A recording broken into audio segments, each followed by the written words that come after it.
ओम श्री गणेशाय नमः।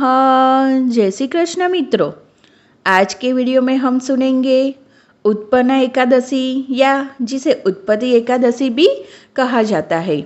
प्रचलित कथाओं के अनुसार उत्पन्न एकादशी मूर नामक राक्षस पर भगवान विष्णु की जीत से उपलक्ष्य में आयोजित की जाती है और एक अन्य मान्यता के अनुसार एकादशी माता का जन्म उत्पन्न एकादशी के दिन हुआ था, इसलिए इसे उत्पन्न एकादशी से भी जाना जाता है। उत्पन्न एकादशी का उल्लेख भविष्योत्तर पुराण में भगवान श्री कृष्ण और राजा युधिष्ठिर के बीच संवाद के रूप में पाया जाता है। ऐसा माना जाता है कि उत्पन्न एकादशी का पालन करने वाला अपने पापों से मुक्त हो जाता है और अंत में मोक्ष को प्राप्त करता है। उन्हें मृत्यु के बाद सीधे भगवान विष्णु के निवास वैकुंठ धाम की प्राप्ति होती है। ऐसा भी कहा जाता है कि उत्पन्न एकादशी व्रत 1000 गायों के दान से भी बढ़कर है। उत्पन्न एकादशी पर रखा गया व्रत ब्रह्मा, विष्णु और महेश के उपवास के बराबर है, इसलिए इनके उपासक इस उत्पन्न एकादशी व्रत को पूरे समर्पण और विधि विधान के साथ करें। शास्त्रों के अनुसार जो मनुष्य उत्पन्न एकादशी को उपवास करता है वह वैकुंठ धाम में जहाँ साक्षात गरुड़ विराजमान है वहाँ जाता है। जो मनुष्य एकादशी महत्व का पाठ करता है उसे सहस्त्र गोदानों के पुण्य का फल प्राप्त होता है। इस व्रत को करने से धर्म और मोक्ष की प्राप्ति होती है।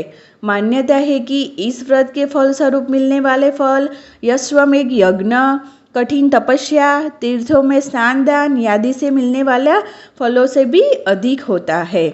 इसकी पूजा विधि है। इस दिन देवी एकादशी सहित भगवान श्री विष्णु जी की पूजा करने का विधान है। इस दिन ब्रह्म मुहूर्त के समय में भगवान का पुष्प, धूप, दीप, चंदन, अक्षत, फल, तुलसी आदि से पूजन करना चाहिए। इस व्रत में केवल फलाहार का ही भोग बनाया जाता है। ओम नमो भगवते वासुदेव का जप एवं इस दिन विष्णु सहस्त्र नाम का पाठ करना अति उत्तम रहता है। संध्या के समय देवालय में दीपदान करने से पुण्य फलों की वृद्धि होती है। श्री विष्णु जी की कृपा पाने के लिए रात्रि में भजन कीर्तन आदि करना चाहिए। अब हम सुनेंगे इस व्रत की पौराणिक कथा। सतयुग में एक महाभयंकर दैत्य मूर ने इंद्र आदि देवताओं पर विजय प्राप्त कर उन्हें उनके स्थान से भगा दिया। तब इंद्र और अन्य देवता क्षीर सागर में भगवान श्री विष्णु के पास गए। देवताओं सहित सभी ने श्री विष्णु जी से दैत्य के अत्याचारों से मुक्त होने के लिए विनती की। इंद्र आदि देवताओं की प्रार्थना सुनकर भगवान श्री विष्णु बोले, देवताओं में तुम्हारे शत्रु का सिद्ध ही वध करूंगा। जब दैत्यों ने श्री विष्णु जी को युद्ध भूमि में देखा तो उन पर अस्त्रों शस्त्रों का प्रहार करने लगे। भगवान श्री विष्णु मूर को मारने के लिए जिन जिन शस्त्रों का प्रयोग करते वे उसके तेज से नष्ट होकर उस पर पुष्पों के समान गिरने लगे। श्री विष्णु उस दैत्य के साथ सहस्त्र वर्षों तक युद्ध करते रहे, परंतु उस दैत्य को न जीत सके। अंत में विष्णु जी शांत होकर विश्राम करने की इच्छा से बद्रीशम में सिहावती नाम की गुफा जो 12 योजन लंबी थी उसे शयन करने के लिए चले गए। दैत्य भी उस गुफा में चला गया कि आज मैं विष्णु को मारकर अपने सभी शस्त्रों पर विजय प्राप्त कर लूंगा। उस समय गुफा में एक अत्यंत सुंदर कन्या उत्पन्न हुई जो दैत्य के सामने आकर युद्ध करने लगी। दोनों में देर तक युद्ध हुआ और उस कन्या ने राक्षस को धक्का मारकर मूर्छित कर दिया और उठने पर उस दैत्य का सिर काट दिया।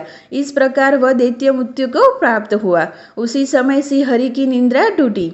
दैत्य को मरा हुआ देखकर आश्चर्य हुआ और विचार करने लगे कि इसको किसने मारा।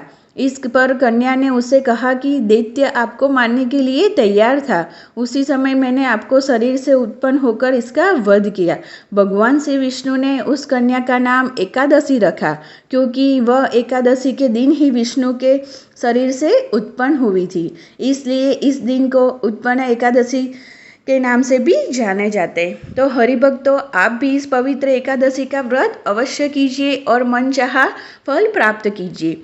आपको मेरा ये वीडियो अच्छा लगे तो लाइक और सब्सक्राइब जरूर करना। जय श्री कृष्ण मित्रों, धन्यवाद।